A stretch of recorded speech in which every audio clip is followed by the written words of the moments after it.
Deputy Speaker Acharya Yeshi Phuntsok, thank you for accepting Payal's interview. This is part of an interview series with candidates of 2021 Sikyong elections who've officially announced to run for the highest office in the exiled Tibetan polity. I'm Choekyi Lhamo, and here today we have Acharya Yeshi Phuntsok. He was first elected as a member of parliament in 2006 from Uzang province and currently holds the position of deputy speaker in the Tibetan parliament. He also founded the Bharat-Tibet Sahyog Manch in 1999 and served as a board member in various political and academic bodies over the years.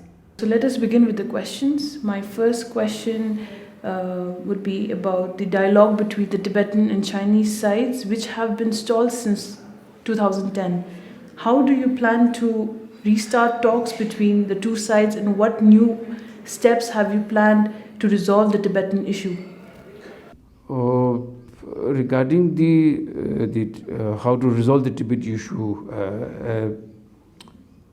from our side, so officially we already submitted the memorandum and the notes to the memorandum. In between the 2002 to 2010, we were able to resolve the dialogue and meeting between the His Holiness Envoys and the Chinese government. So for the last 8 to 9 years, unfortunately, during the Xi Jinping regime, we were not able to resume the dialogue once again. And now it is up to the Chinese government how they are going to carry on the Tibet movement. Because we always keep saying we already submitted our whatever the self-rule and self-government and the genuine autonomy entire the Tibet, 3 provinces including. So therefore, I'm just thinking, and also I've written in my manifesto. We have to now first to we have a task force, so I think we need to change the members of the task force. We need more senior, I think, Tibetans who have a long experience. And then we can also to mix the new, those who have well experience about the last many years on the Tibet issue and the United Nations, then the global level. So how we need to more to add the and how to get the restart the two envoys. Second, I think through different mechanisms, how try to get restart the first 2 re-interactions with the Chinese leader, the representative of the Chinese government and the His Holiness the envoys. So not directly but indirectly, we have to mobilize it. And again, we have to, once we will be restarting re-interactions with these, some through different mechanisms. And then I think, again, it will be able to resume the dialogue and negotiations. And now it is up to the Chinese government, the Xi Jinping regime, how they are thinking about the Tibet issue, because they are not saying, and they never reject that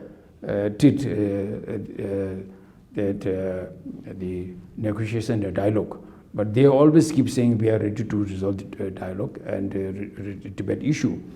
But and then I'm not always saying the pressure, but we can ask the different the universal level how to get to Chinese leader become more close to the Tibet issue.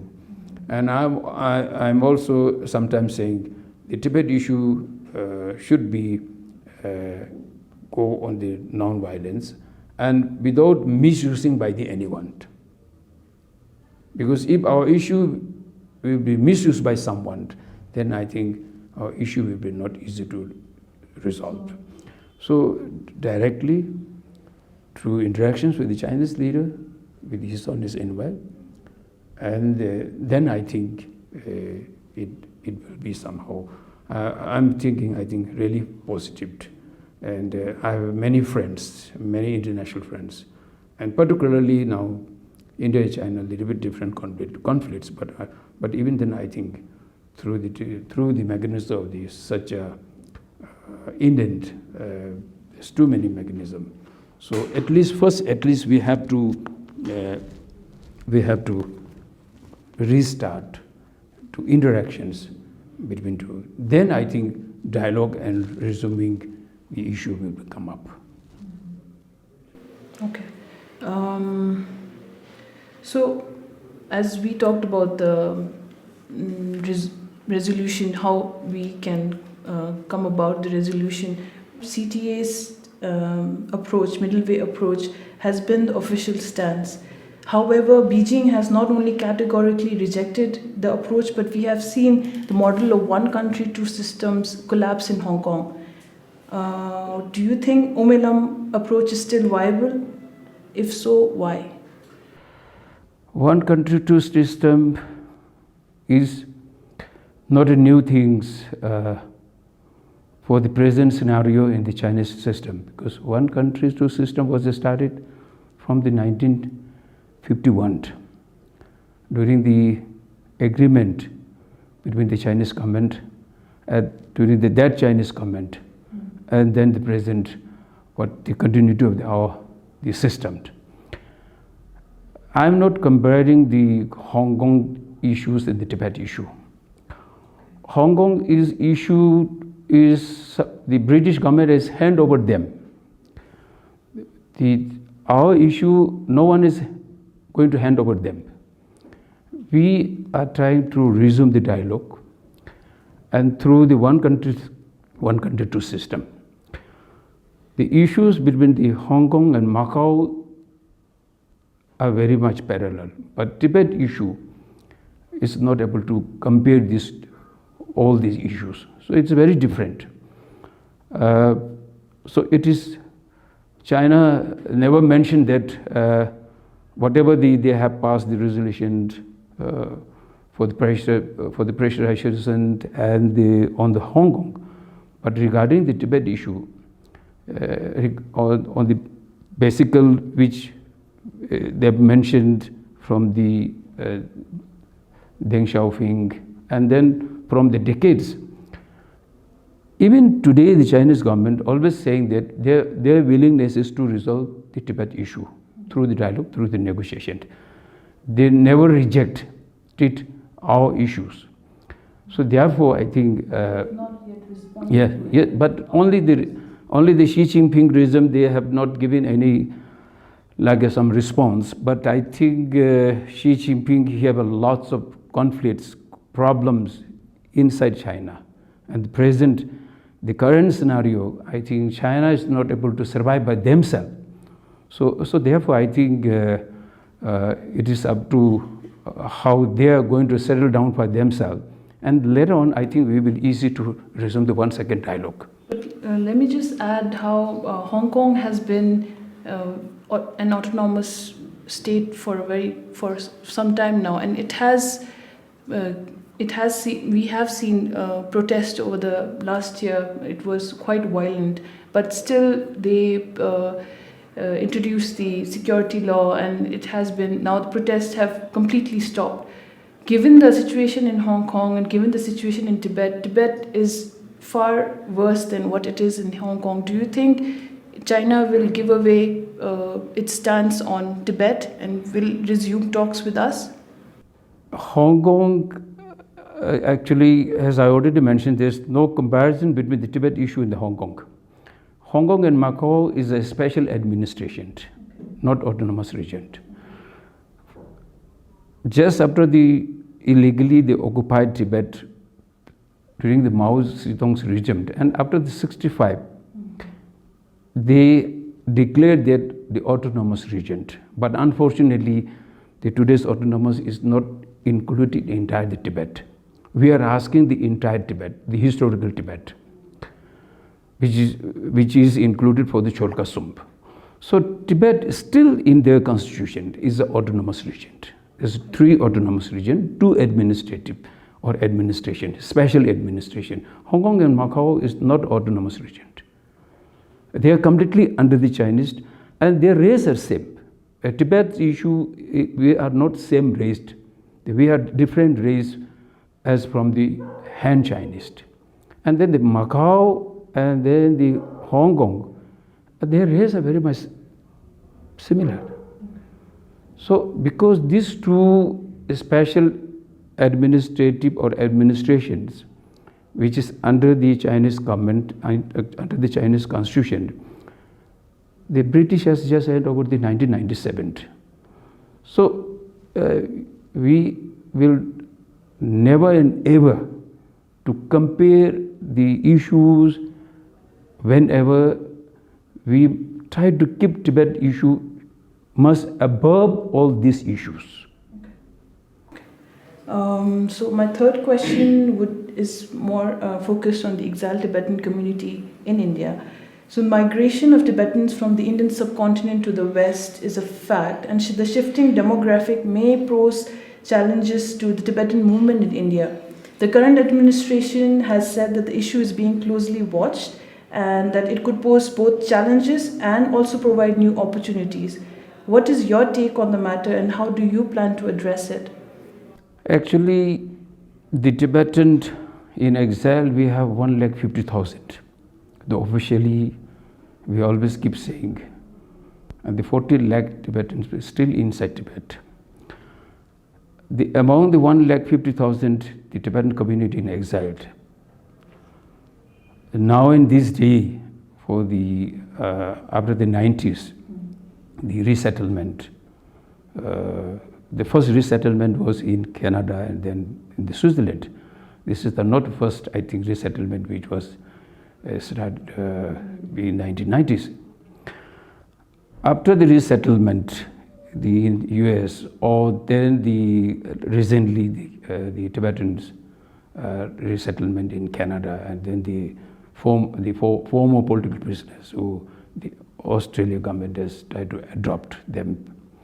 So these are the, I never use that to the immigration, because this is a special, the arrangements for the Tibetan in exile in the various country.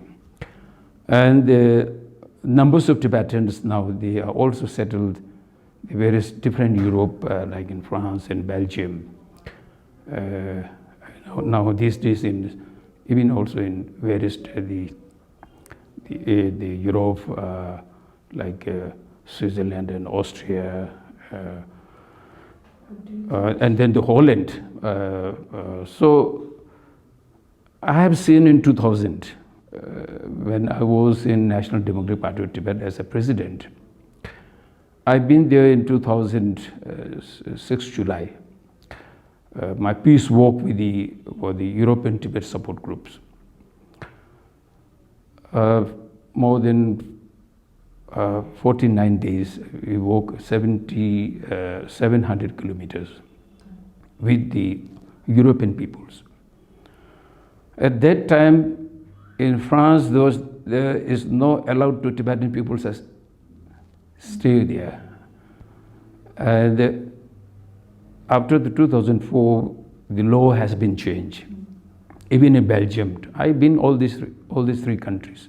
Even there's no chance to stay back in Switzerland also, because once you are going to holiday in Switzerland, you have to immediately after the complete of your vacation, you have to come back, and they will send back. I've seen that situation, and today's situation is completely changed. In that time, I saw only the Tibet supporters are there.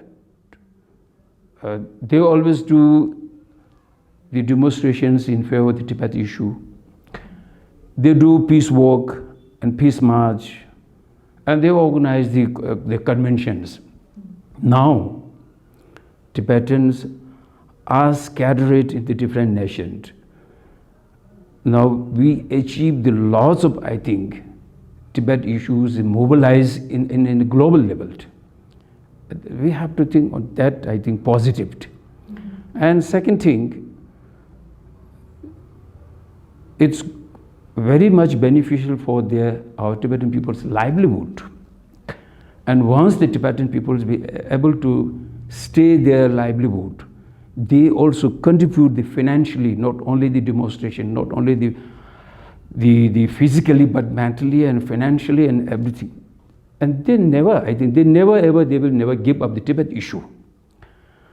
And because of that now, the Tibet issue is becoming more and more like a global issues. Although a Tibet issue was become a global issue before the 90s, but now it's become more and more after His Holiness, when the Nobel Peace Prize was honored to His Holiness. And that, I think, it's not,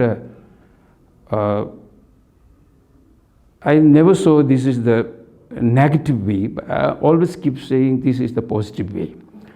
And this is also very much beneficial for the Tibet's cause and for the survival of the Tibetan, Central Tibetan administration and the Tibetan movement. Without the financial support, we will never able to carry on the Tibet movement. So we have to think on the good way, and that the younger generation they get good education. They can use their, I think, highly qualified education, and they will become the member of the parliament in the nation's parliament. They will be able to approach the United Nations. So this I think it's not difficult, it is not problem. Okay. We'll talk about Tibetan youth in the next questions. But as we talked about the global outlook, global reach of the Tibetan struggle, there is also now a shift in the global outlook towards China in the post-COVID-19 world. The growing hostility towards Chinese government in the world is quite apparent. How do you think we can capitalize on the world's changing outlook towards China now? I think after the COVID-19, after the Chinese COVID-19, I have been many medias regarding the Chinese COVID-19 and Tibet issue. There have been numbers of Indian media regarding this, particularly for this topic. I think I've spoken more than 3 hours in the Tibetan various social media also. And this is the good, I think, good significance for the cause of Tibet. Normally, as I mentioned in 2000, when I was peace march with the European people, in Delhi 200 people always with us during the peace march. That time we tried to avoid the Tibet issue and try to get the supports from the various various countries and the various district level, various different state level, and then from the various the platforms and various the stage, I mean the media, younger generation, politicians, think tank, and then the especially for the singers and the film, the actors.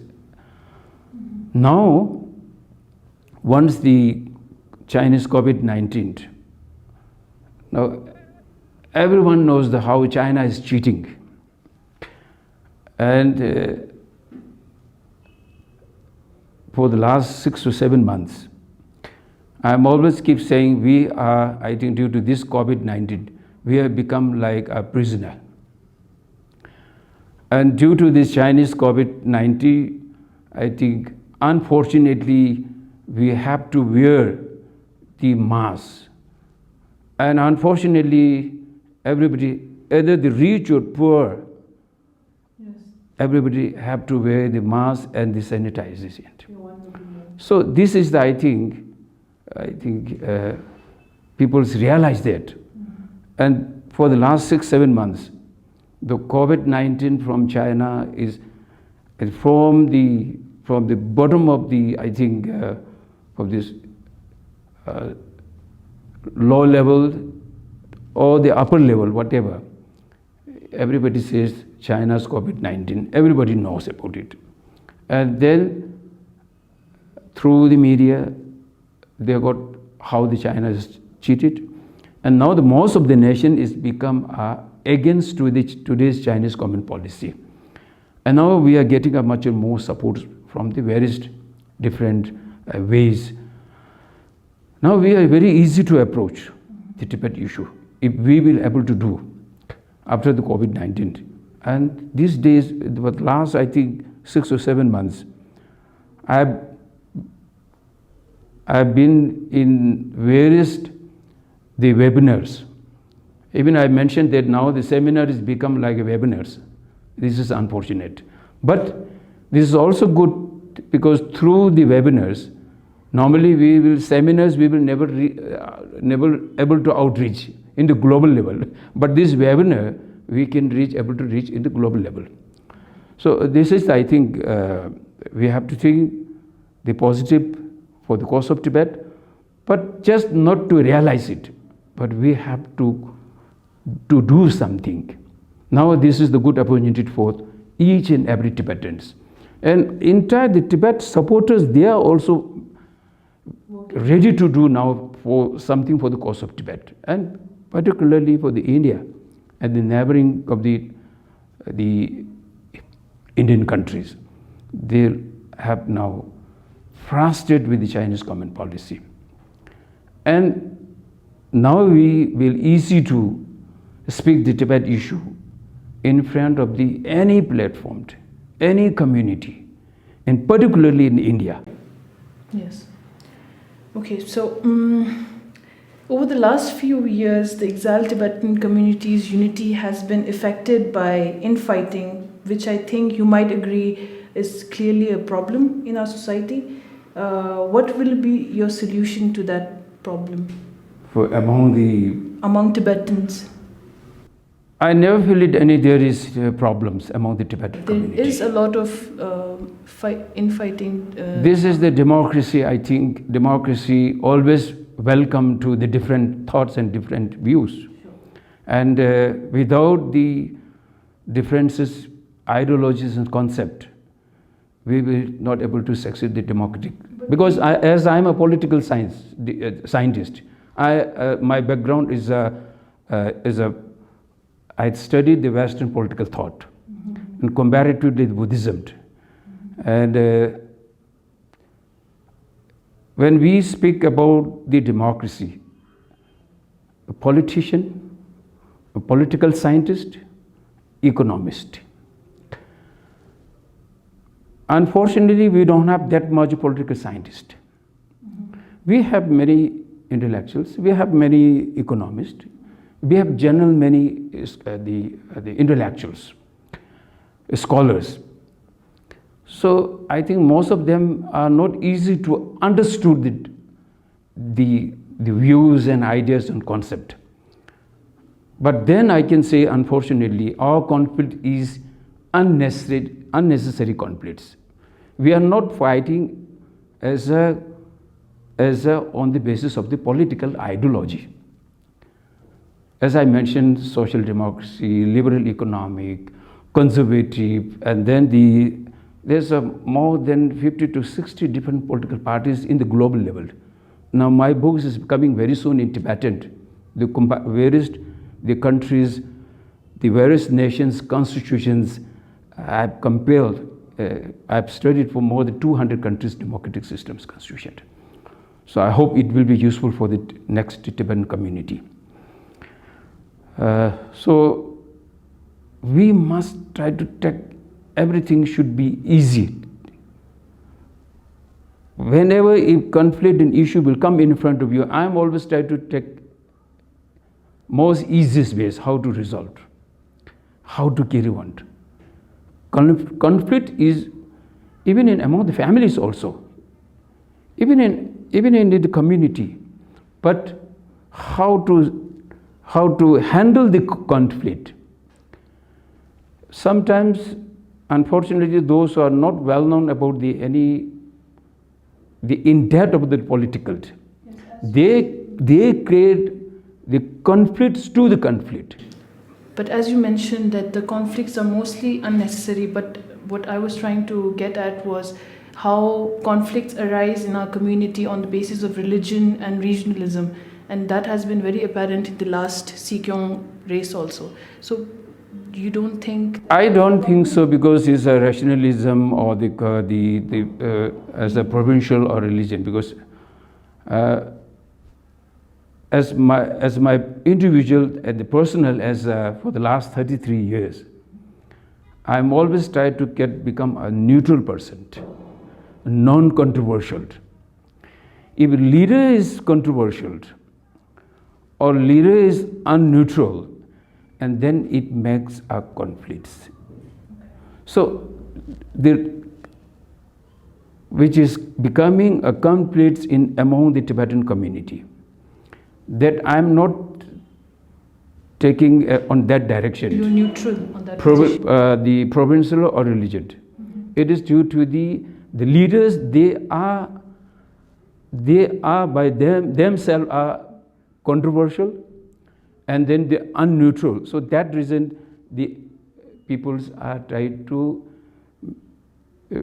becoming a differencist. Let me just get back to what you were saying about how we need to be constant in what CTA has been doing, because that's my next question. You have been a long time MP in the Tibetan parliament, and you know how the Tibetan administration works. Many feel that the CTA needs fundamental changes and restructuring to move ahead with changing circumstances. What do you think? Do you think that are there any changes needed in the CTA at the moment, in the present, for the future? Actually, because of the Tibetan peoples are scattered and we are dependent. I am always keep saying, financially we are dependent, politically we are dependent. And then, because the Tibetan people's individual lives are also very much dependent. So we have to go through on that concept.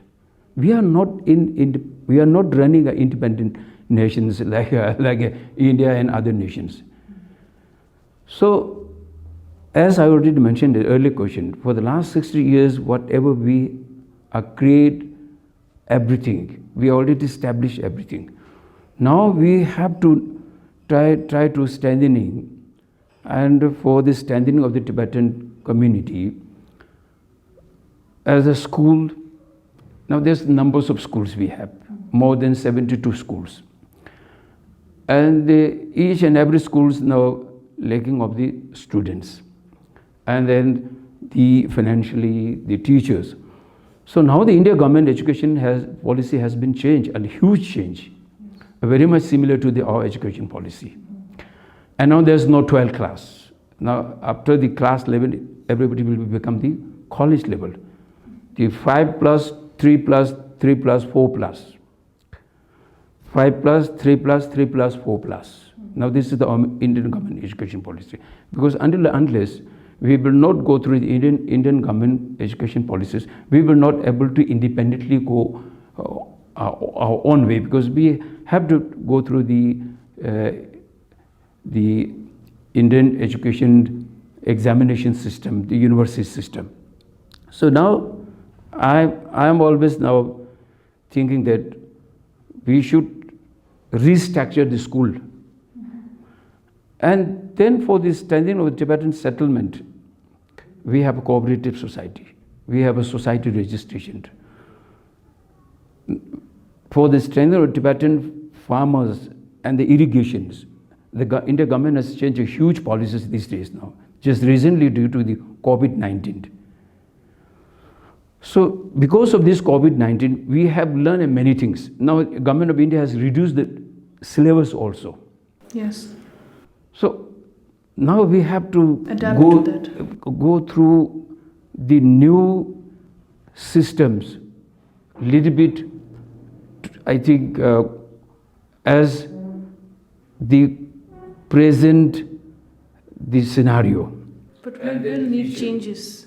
Yes, for the school level, And then for the preservations of the Tibetan cultural, we need to now try to get more, I think, trainings.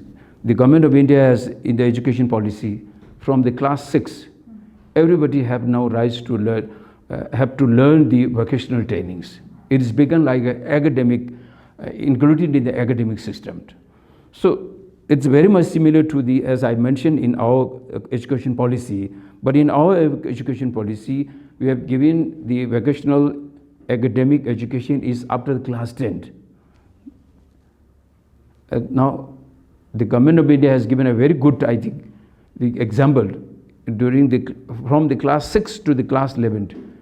Everybody can go through the vocational academic. I never use the vocational training, vocational academic. Although this vocational is also academic. It is not different and separate from the academic. So school level, then resettlement. And the cultural level, we have to now losing our, I think, our cultural and tradition. So there's too many Thangka painters. There's too many different, the carpenters and many modern artists, many, I think, institutes, individually they are running. We have to call them. Now how to make, to work together. And of course we have these numbers of media. Although the city have their own the media, but even India government always work with the official, the medias, and then the non-official medias. They work together. So in my vision, in my manifesto, I also thinking about that. The medias, the medias need more constructive training. And then the staff. Right now, we don't have the diplomatic workshop. We don't have any the bureaucratic workshop. We just giving only the administration workshop. So the senior staffs, we have to give the bureaucratic and the diplomatic workshop.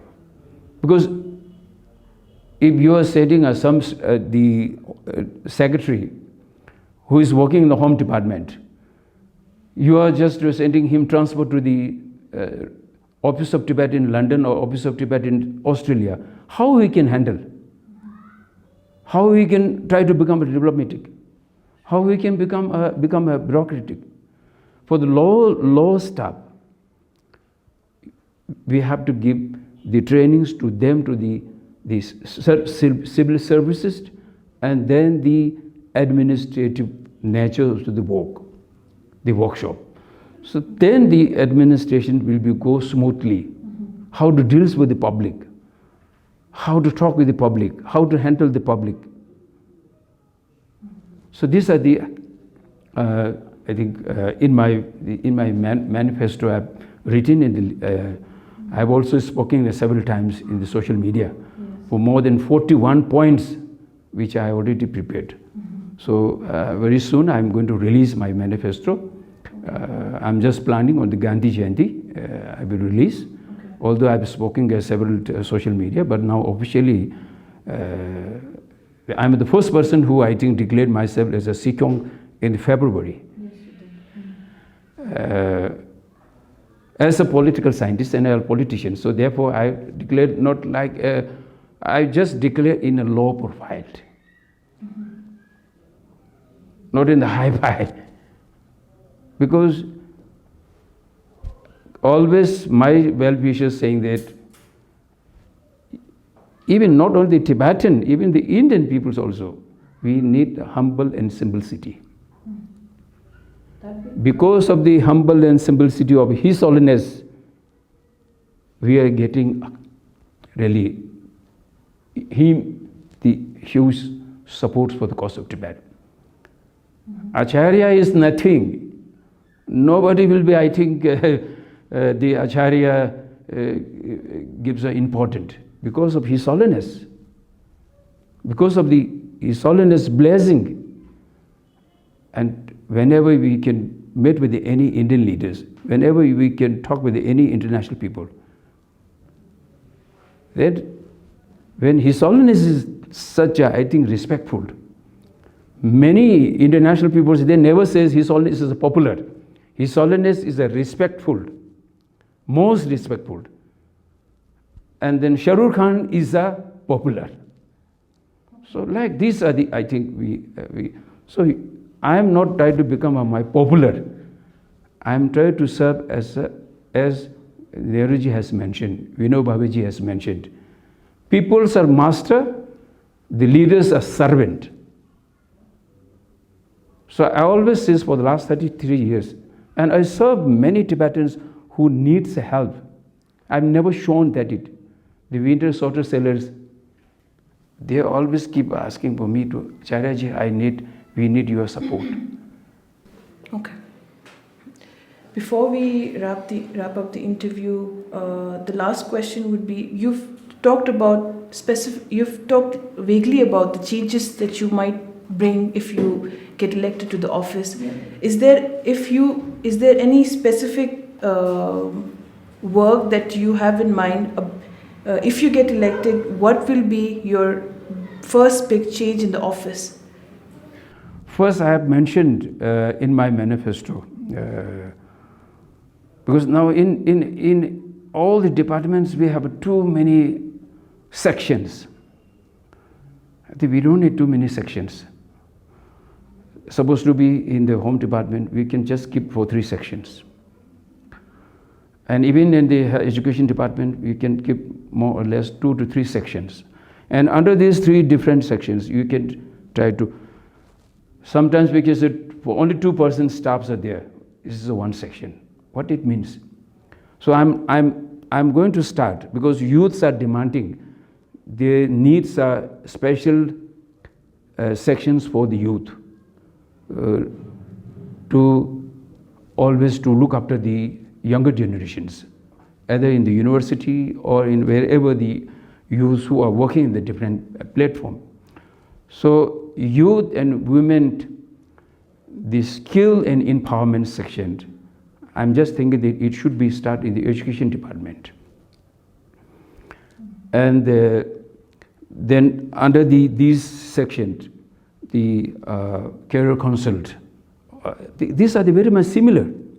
The women empowerment, youth skilled, communication, and then the career council. So at the academic level, the administration level, and then under the administration, scholarship and everything, the new administration, these are under the administration. So on that note, thank you so much for giving us your time. We wish you a successful campaign in the coming weeks. Okay. Thank you, Acharya Yeshi Phuntsok.